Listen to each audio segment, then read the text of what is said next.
Professor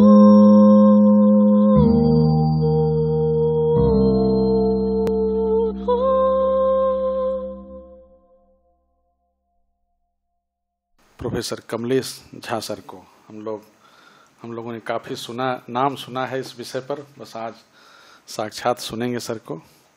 मैं sir को आमंत्रित करता हूँ कि आएं और अपना वक्तव्य प्रस्तुत करें।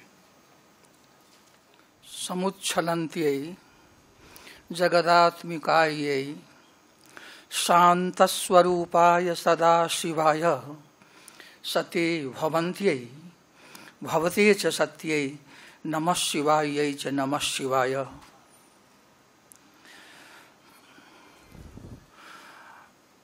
हमारे आदरणीय मित्र विजय शंकर जी, मनीष भाई, नागराज जी, हमारे समन्वयक सदाशिव कुमार जी, उपस्थित मित्रों में हमारे अत्यंत सुपरिचित जिन्होंने हमारे साथ मिलकर अच्छा कार्यक्रम किया था, आचार्य टी गणेशन जी। नाम सब लोगों का उच्चारण करना अपेक्षित नहीं।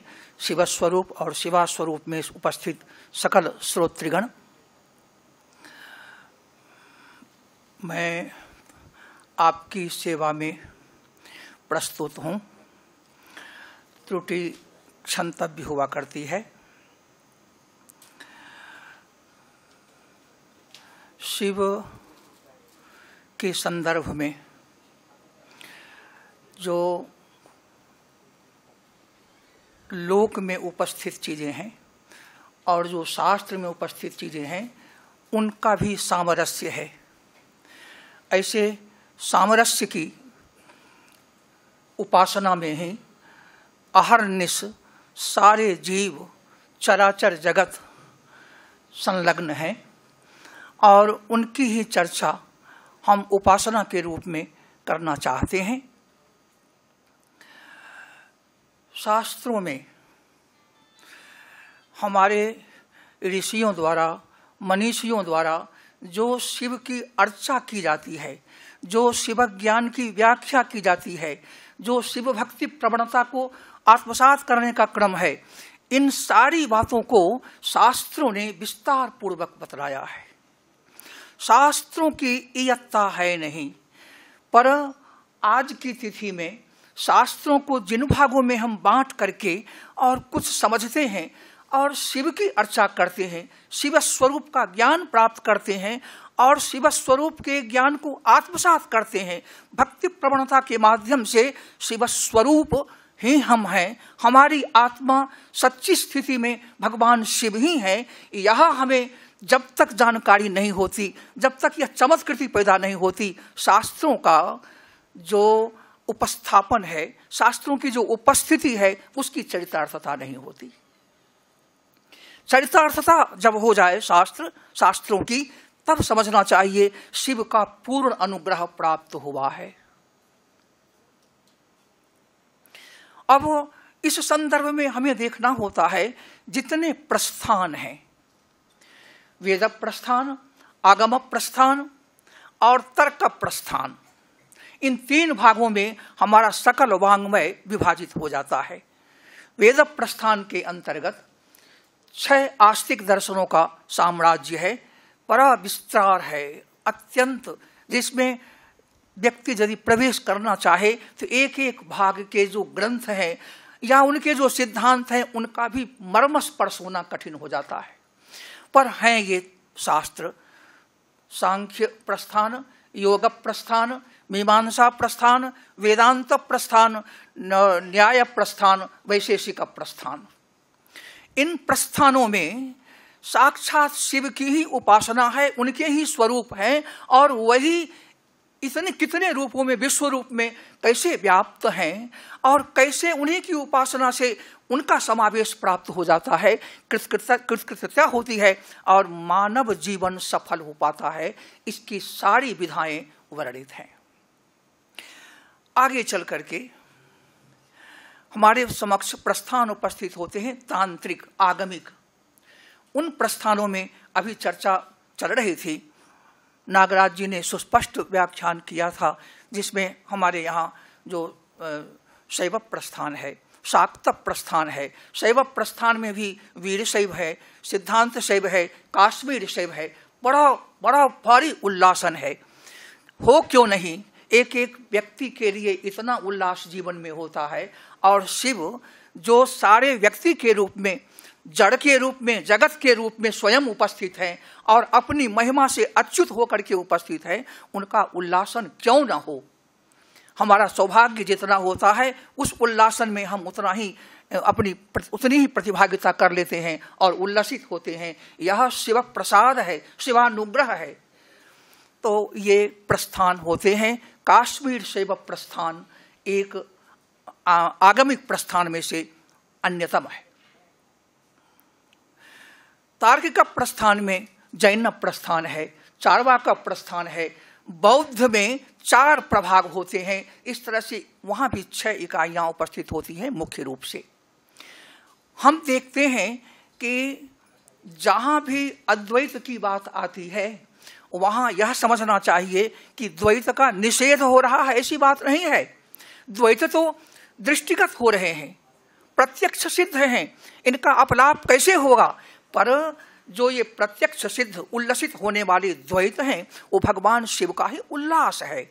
और उन सारे उल्लासों के अंदर उनके अंतःसूत्र के रूप में जो एक अद्वय भाव प्रस्फुटित हो रहा है वही अद्वैत सिद्धांत है। इसमें ऐसा नहीं मानना चाहिए कि 2 या बहु या अनेक होते ही नहीं है, ऐसा कभी नहीं समझना चाहिए। एक ही वृक्ष है, उसमें हजारों पुष्प लग जाते हैं, तो क्या एक वृक्षत्व एकत्व होना, वृक्षत्व होना क्या बाधित होता है? ये तो उसका और समुल्लासन है। पुष्पन होना, कहीं पर फलन होना, ये सारे तो उल्लासन है शिव के। अभी प्रश्न उठता है कि भगवान शिव जो आप्त काम हैं, जिन्हें कुछ चाहिए नहीं, तो फिर किस लिए शास्त्रों का निर्माण, किस लिए सृष्टि का निर्माण करते हैं? किस प्रयोजन से ऐसी प्रवृत्ति किसी भी कृत्य में उनकी होती है? प्रश्न उठता है। इसका सीधा जवाब काश्मीर शैव के आचार्यों ने दिया है।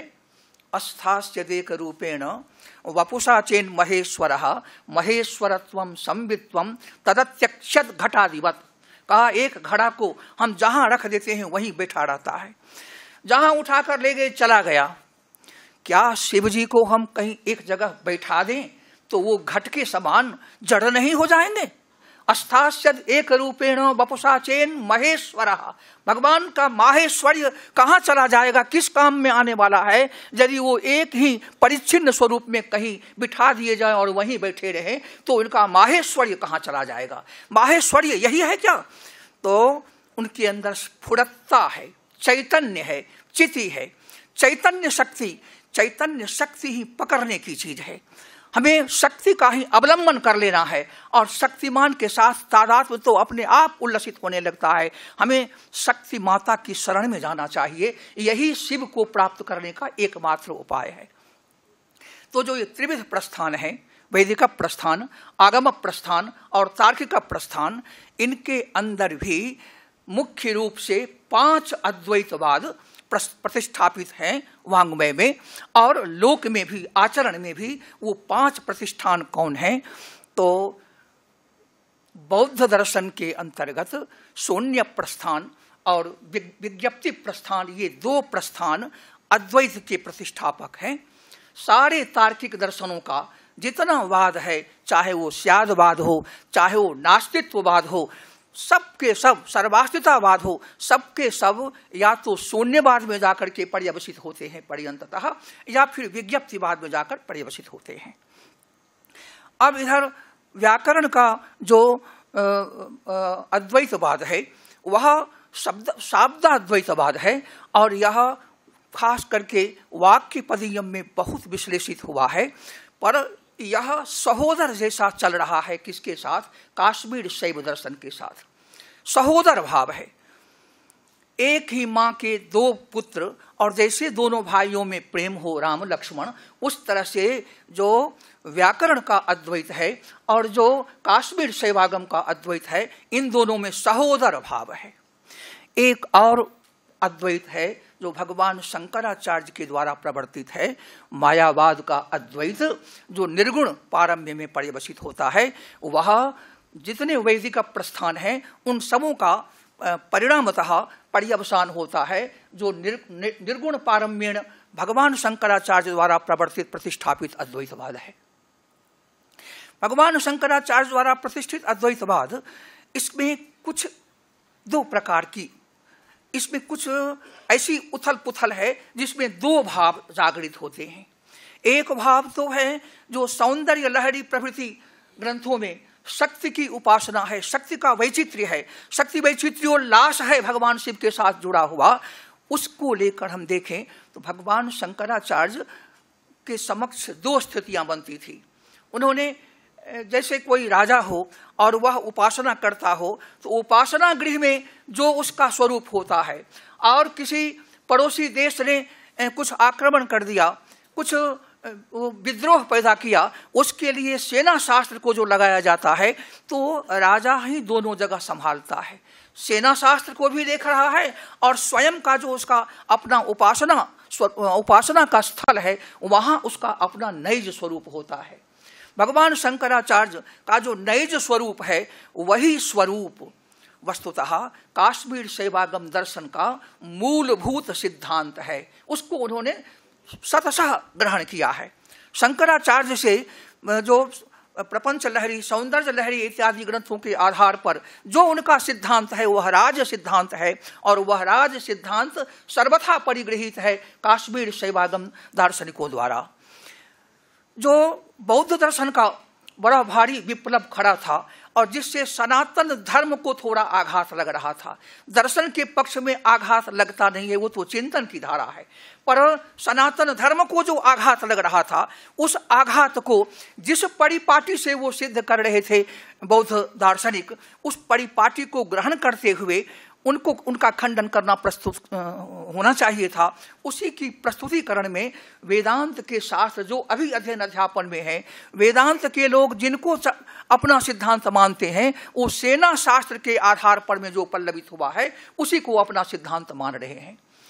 इसीलिए सर्वम क्षणिकम क्षणिकम, एक क्षण में प्रमेय तो बदल ही रहा है, प्रमाता भी जो इस क्षण में है दूसरे क्षण में प्रमाता भी बदल गया।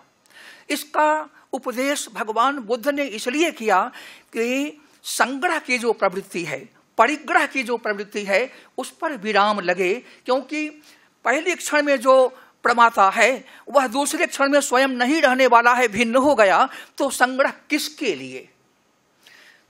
इसके लिए वैराग्य के उत्पादन के लिए उन्होंने आत्मा को भी कह दिया क्षणिक है।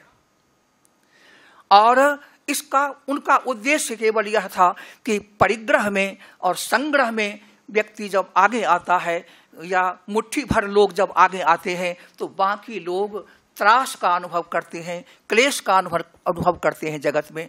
तो वैराग्य के उत्पादन के लिए उन्होंने इस सिद्धांत को लाया, और जब उन्होंने लाया इस सिद्धांत को तो इतना बड़ा तर्क खड़ा किया कि अब सारे दार्शनिक, काश्मीर में भी सेवागम के लोग जो बाद में थे वो लोग भी त्रस्त हुए और बौद्ध दार्शनिकों के द्वारा पराजित हुए हैं शास्त्रार्थ में। शास्त्रार्थ की विडंबना एक अलग ही होती है, क्योंकि शास्त्रार्थ में सीधा सीधा कहा गया है कि कोई नैयायिक है और यदि वेदांत का पक्ष ले लिया शास्त्रार्थ में बोलते समय तो उसको अब वेदांत के मत से ही बोलना है, वह नैयायिक के मत से नहीं बोलेगा।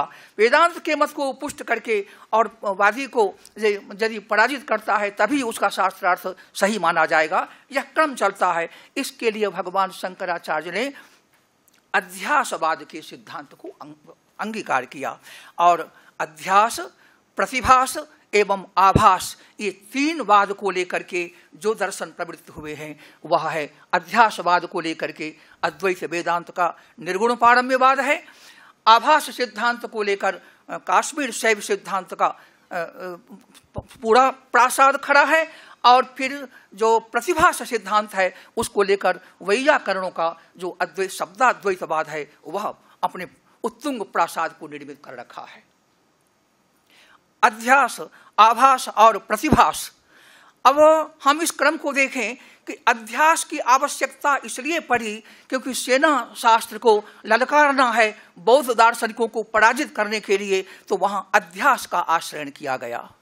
जब हम वैयाकरण दार्शनिकों के पास पहुंचते हैं, वेदानाम वेदम भगवोध्येमि, वेदों का भी जो वेद है व्याकरण शास्त्र, उसको मैं अध्ययन कर रहा हूं। उपनिषद प्रमाण से व्याकरण का जो दर्शन है, ये ध्यान में रखना है। व्याकरण वेदांग है एक बात, व्याकरण आगम है दूसरी बात, और व्याकरण दर्शन है तीसरी बात। इन तीनों बातों को लेकर वाक्यपदीयकार ने, भर्तृहरि जी ने बहुत बड़ा विश्लेषण किया है और सारे दर्शन का, सारे वांग्मय का क्या सिद्धांत है उसको यथा तथ्येन वाक्यपदीयम ग्रंथ में रख दिया है।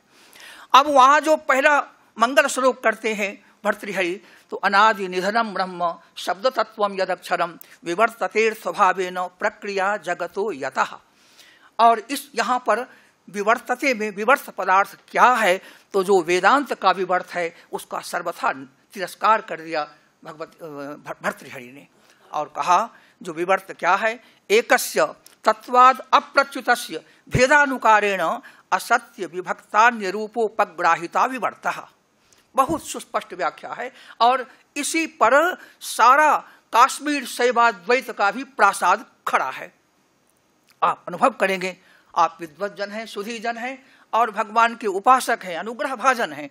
आप इसको देखें, एकस्य तत्वाद अप्रच्युतस्य, एक ही परम तत्व है और वो परम तत्व जो है अपने तत्व भाव से च्युत नहीं होता है, लेकिन उसके साथ जो स्फुरता है, भगवान शिव के पास जो स्फूर्ति है, स्फुरणशीलता है, वह एक रूप में बैठे नहीं रह सकते हैं। एक रूप में कोई जीव नहीं बैठता है, कुछ न कुछ प्रस्फुरण चलता रहता है और क्रियाशीलता रहती है। शिव कैसे बैठेगा? और शिव में यदि स्फुरता नहीं है तो जीव में स्फुरता आएगी कहाँ से? जो अनादि है और जो अनंत है, जिसका सदा सनातनत्व है, उसके अंदर यदि स्फूर्ति नहीं है, स्फुरता नहीं है, शक्ति नहीं है, चैतन्य नहीं है, स्वातंत्र नहीं है, तो जीव में कहाँ से आ जाएगा? जड़ जगत में कहाँ से आ जाएगा? तो इसलिए ये एकस्य तत्वाद अप्रच्युतस्य, अद्वय तत्व है एक भगवान शिव, और वह अपने तत्व से, अपने स्वरूप से अच्युत हुए बिना ही अपनी स्फुरता, अपनी शक्ति के माहात्म्य बल से एकस्य तत्वाद अप्रच्युतस्य भेदानुकारेण, भेद को भी स्वीकार करता है। अभेद यदि भेद को न स्वीकार करे तो अभेद की विशालता, अभेद की प्रचुरता नहीं हो सकती। गंगा प्रवाह को ले लें, वहां से भक्तजन 100 भक्त आए और अपने पात्र में जल, गंगा जल से ग्रहण कर लिए। गंगा प्रवाह बना हुआ है और जो पात्रों में गंगा जल आया वो कहाँ से आया? कहीं से आया ना, और जो आया वह भी गंगा जल ही है जो शिव को अर्पित हो रहा है, और गंगा के प्रवाह में भी जल ही है। उसी तरह से भगवान शिव का जो स्वातंत्र्य है, स्वातंत्र्य का मतलब क्या है? स्वातंत्र्य को समझने के लिए 5 भागों में आचार्यों ने बांट करके समझाया जाए। हमारे यहाँ एक बड़े भाई कहीं अध्यापक थे और वो जब गांव आए तो सबसे जो छोटा भाई था उसको कुछ पढ़ाने लगे, आ, तो आ में तो थोड़ा वही लक्षण था। ई को जब पढ़ाया तो उन्होंने कहा, छोटा बच्चा था, कहा मैं 2 बार नहीं बोलने वाला। ई और ई ये 2 बार बोलने को तैयार नहीं हो रहा था, नहीं तैयार हुआ, वो वैसे ही रह गया और बड़ा भाई उस रूप में है। तो ये बांट करके जो समझाने की प्रवृत्ति है, उसके लिए आचार्यों ने स्वातंत्र शक्ति को, भगवान की जो महिमा है, महिमा का ही नाम है स्वातंत्र शक्ति, उसको 5 भागों में बांटा। उस स्वातंत्र शक्ति के 5 नाम होते हैं: चिद शक्ति, आनंद शक्ति, इच्छा शक्ति, ज्ञान शक्ति और क्रिया शक्ति। इन 5 शक्तियों के माध्यम से एकस्य तत्वाद अप्रच्युतस्य भेदानुकारेण, ये भेद का परिग्रह है। गंगा प्रवाह से 100 पात्र में गंगा जल आ गया, यह क्या है? भेदानुकार है। अभेद में भेद उल्लसित न होते रहे तो अभेद की विशालता गायब हो जाएगी। यह व्यापकता, ये हम आवेंगे अभी 5 जो शक्तियां हैं शिव में, वह किस तरह से जीव में भी उतरती है, और जीव तो छोड़िए जड़ में भी उतरती है। आकाश को जिन्होंने जड़ कहा, और हमारे वक्ता भी कह रहे थे, जो आकाश जो है वह भगवान का ऐसा स्वरूप है जिसमें वायु, तेज, जल और पृथ्वी अपना निवास प्राप्त करते हैं। इतनी बड़ी व्यापकता है। और फिर चिदाकाश भगवान शिव हैं। आकाश भी जिसकी गोद में तैर रहा हो, जिसकी गोद में समा जा रहा हो पृथ्वी, जल, तेज, वायु के साथ, वही है चिदाकाश शिव। और चिदाकाश शिव एकस्य तत्वात् अप्रच्युतस्य भेदानुकार अनुकार स्वीकार। भगवान के साथ क्या है, जो शक्ति है स्वातंत्र शक्ति, वही माया शक्ति भी है। वेदांत में माया से प्रारंभ होता है विचार, और काश्मीर सेवागम उपासना के उन सारे रहस्यों को खोल देना चाहता है। सेना शास्त्र में उसी से संतुष्ट नहीं होना है, क्योंकि उसका कार्य तो भगवान शंकराचार्य ने पहले ही कर रखा। अब जो सोमानंद है और जो उत्पल देव हैं, जो अभिनव गुप्तपाद हैं, उनको तो सीधा सीधा शिव का जो सारा स्वरूप है, जिसको हम अपने अनुभूति में उतारते हैं, उसको भी शब्द का स्वरूप देने का, संज्ञा देने का प्रयत्न किया गया है। ये महनीय आचार्य हमारे लिए बहुत ही स्पृहणीय होते हैं। तो जो ये चिद है और जो ये आनंद है, जो इच्छा है, जो ज्ञान शक्ति है और क्रिया शक्ति है, इन 5 भागों में बांट करके हम स्वातंत्र शक्ति को देखते हैं। तो शिव को हम पहले समझने के लिए 2 भागों में पाते हैं, एक विश्वोत्तीर्ण शिव और दूसरा विश्वमय शिव। विश्वोत्तीर्ण शिव का मतलब होता है संपूर्ण जगत और इसके जो तमाम प्रभेद, जितनी भी इनकी इकाइयां हैं, ये सारी इकाइयों में से किसी की जरूरत शिव को नहीं है। शिव को स्वयं के लिए विश्व की इकाई कोई उनमें कुछ आधान कर दे, उनका परिचय कराए, ये सामर्थ्य नहीं है। यद्यपि वो शिव की प्रत्येक इकाई शिव स्वरूप ही है, पर भेद में जाकर, इकाई में जाकर, अनगिनत में जाकर और उनके द्वारा शिव की महिमा प्रतिष्ठापित होगी, यह निरपेक्ष सिद्धांत है। इसकी कोई आवश्यकता नहीं है, क्योंकि उसकी जरूरत पड़ती ही नहीं है, तो उसमें हम कारण भाव कैसे ला सकते हैं। तो ऐसी स्थिति में जो चिद है, आनंद है, इन 2 शक्तियों का प्राचुर्य विश्वोत्तीर्ण शिव में रहता है। अर्थात सृष्टि में जहाँ इच्छा शक्ति, ज्ञान शक्ति और क्रिया शक्ति भगवान शिव की प्रवर्तित होती है, सृष्टि विश्वमयता है। और सृष्टि से परांगमुख, सृष्टि से निरपेक्ष होकर के जो भगवान शिव की स्थिति है, वह है विश्वोत्तीर्णमय स्थिति और ये विश्वमय स्थिति। तो विश्वोत्तीर्ण स्थिति में भी 2 शक्तियां नहीं छोड़ती है, चिद शक्ति और आनंद शक्ति। इससे उल्लसित ये भगवान शिव का स्वरूप है, ये विश्वोत्तीर्ण स्वरूप है, जो चैतन्य है। और जो उस आनंद की सघनता है, ये कभी शिव को छोड़ती नहीं। और जब वह विश्वमय भी होते हैं, तो यह चित्त शक्ति और ये आनंद का उपोद्बलन, इन दोनों के रहते हुए ही इच्छा शक्ति, ज्ञान शक्ति और क्रिया शक्ति तरंगित होने लगती है। और फिर तो पहले 1 से 2 होना और फिर बहु हो जाना। एको हम बहुश्याम, इस परिणति में स्वयं ही परिणत हो जाते हैं। तो अब विश्वमय स्थिति में जो 36 तत्व उपस्थित होंगे, तो आरंभ के जो 5 तत्व हैं, शिव तत्व, शक्ति तत्व, सदाशिव तत्व, ईश्वर तत्व और शुद्ध विद्या तत्व, इन 5 तत्वों तक शिव सृष्टि में आए, विश्वमय बन करके आए हैं।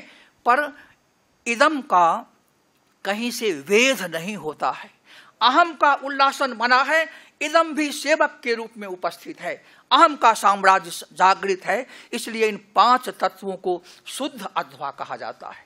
वहां शिव उतरते तो हैं, क्योंकि एक विश्वोत्तीर्ण शिव विश्वमय बनने चला है, तो कुछ तो क्रम लगेगा। हम उतरेंगे तो स्टेज में सीढ़ियां तो बनी हुई है, वो 5 सीढ़ियां हैं, सोपान हैं, जो उतरते क्रम में, विश्वमय बनने के क्रम में, यद्यपि ये सब समझने समझाने के लिए है। सदा सृष्टि विनोदाय, सदा स्थिति सुखासिने, सदा त्रिभुवनाहार तृप्ताय स्वामिने नमः।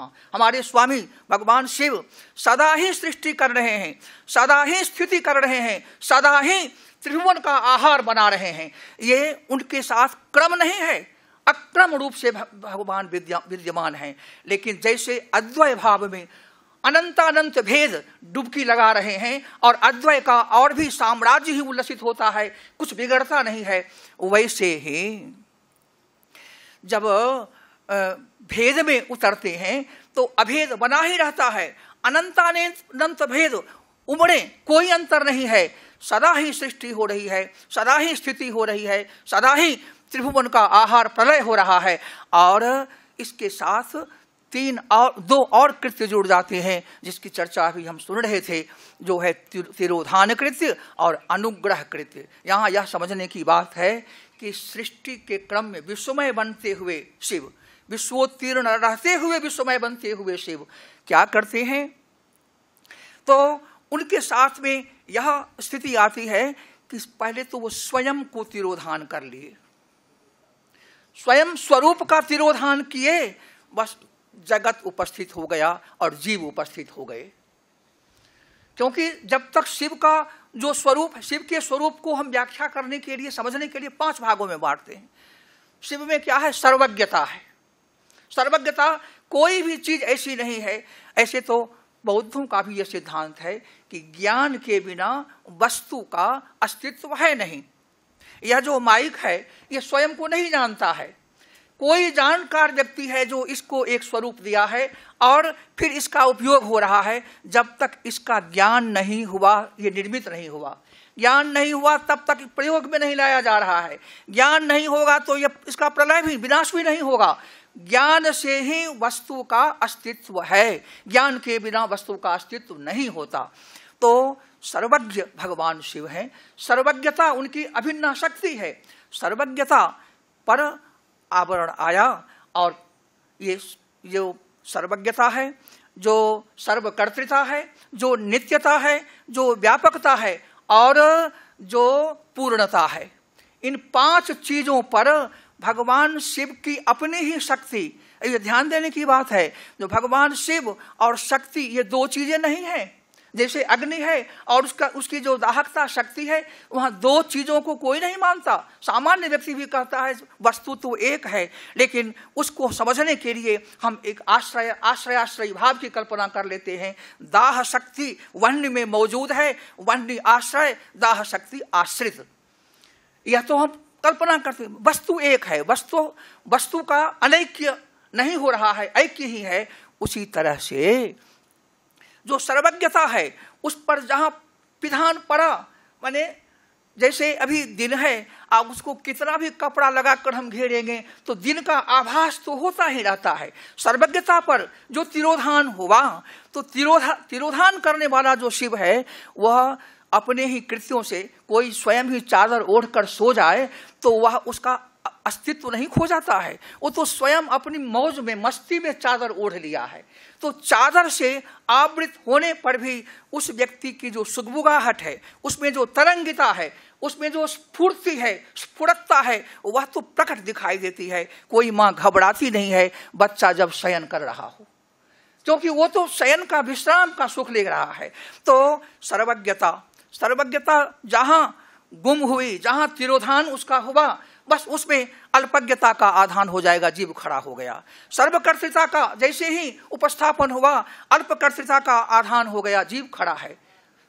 उसमें भी मौजूद है सर्वज्ञता, ज्ञान शक्ति तो यहाँ भी मौजूद है। इसलिए वेदांत का जब वह वाक्य आता है तत्त्वमसि, और तत्पद से जब हम लेते हैं सर्वज्ञत्वाद विशिष्ट चैतन्य, और त्वम पद से जब हम लेते हैं अल्पज्ञत्वादि विशिष्ट चैतन्य को, और कहते हैं भागत त्याग लक्षणा से सर्वज्ञत्व और अल्पज्ञत्व का हम परिहार करके विरोधांश का परिहार करते हैं, और चैतन्य अंश जो है वो अभेद में मिल जाता है। काश्मीर शैव दर्शन ने एक बड़ा प्रश्न खड़ा किया, जो सर्व और अल्प यह तो ज्ञान से ही भाषित होगा, जो ज्ञत्व है वह जीव में भी है और शिव में भी है, यह विरुद्ध है कहाँ? जैसे चैतन्य अविरुद्ध है वैसे ज्ञत्व मन ज्ञानम, ज्ञान भी अविरुद्ध है, जीव में भी है, शिव में है। तब वह विरुद्धांश कैसे हुआ जिसका हम परित्याग कर रहे हैं? सर्वज्ञत्व और अल्पज्ञत्व को हम बांट रहे हैं, ज्ञान को कहाँ हम खो दिए? इसका जवाब हमें तो वेदांत दर्शन के अध्ययन काल में आज तक नहीं प्राप्त हुआ है। हम चाहते हैं कि कोई विद्वान यदि इस जिज्ञासा का समाधान करें तो हम थोड़ा और उसके आगे बढ़ेंगे और हमारे आनंद की अनुभूति और भी बढ़ेगी। तो जो सर्वज्ञता है, जो अल्पज्ञ सर्वकर्तृता है, जो पूर्णता है, जो तृप्ति है, पूर्ण तृप्ति और जो नित्यता है, इन पांचों का जो तिरोधान होता है तो 5 कंचुक खड़े हो जाते हैं। और 5 कंचुक माया के बिना नहीं खड़े होंगे। माया क्या है? स्वातंत्र शक्ति की निरोधात्मिका वृत्ति है। सर्व स्वीकार करना एक वृत्ति है और निरोध करना, जैसे हमें एक जगह बुलाया जाए और उस समकाल में ही दूसरी जगह भी बुला लिया जाए तो हमें एक जगह का निरोध करना पड़ता है, क्योंकि ये व्यवहार काल की सीमा क्षेत्र में चलने वाला है। तो वह निरोध जब होता है तो उस निरोध से यहाँ भी स्वातंत्र्य ही है। तो इस तरह से जो ये 5, तो माया जो है वह क्या करती है? माया कोई ऐसी जिसकी व्याख्या की जाती है या माँ जो होती नहीं, ऐसा नहीं है। काश्मीर सेवागम में कहता है या माँ जो अम्बा है। स्वातंत्र शक्ति ही निषेध व्यापार में जब लगी हुई है, संसार की यात्रा जब करनी है तो कुछ बातों का निषेध करना होगा, कुछ का स्वीकार करना होगा। और जब यह माया, वह निरोधात्मिका शक्ति जब वह प्रकट होती है तब ये 5 कंचुक आते हैं। और ये 5 कंचुक जब उपस्थित होंगे तो शुद्धात्मा 5 और माया और 5 कंचुक ये 6 हो गए।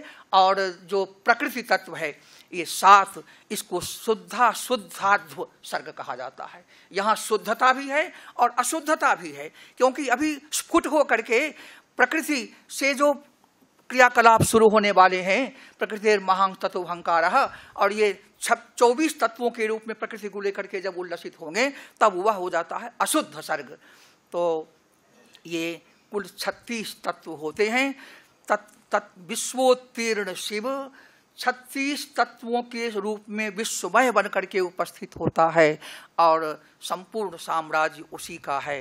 यत् सत्यम यद सत्यमल्प बहुलम नित्यम न नित्यम च यत् यन्माया मलिनम यदात्म विमलम चिद्दर्पणे राजते तत्सर्वं स्वविकल्पजाल मधुना हित्वा स्वरूपम निजम शांतम सस्वदुपैमि नित्यममलम सत्यम शिवम सुंदरम सत्यम शिवम सुंदरम। नमः पार्वती पतये। हर हर हर महादेव।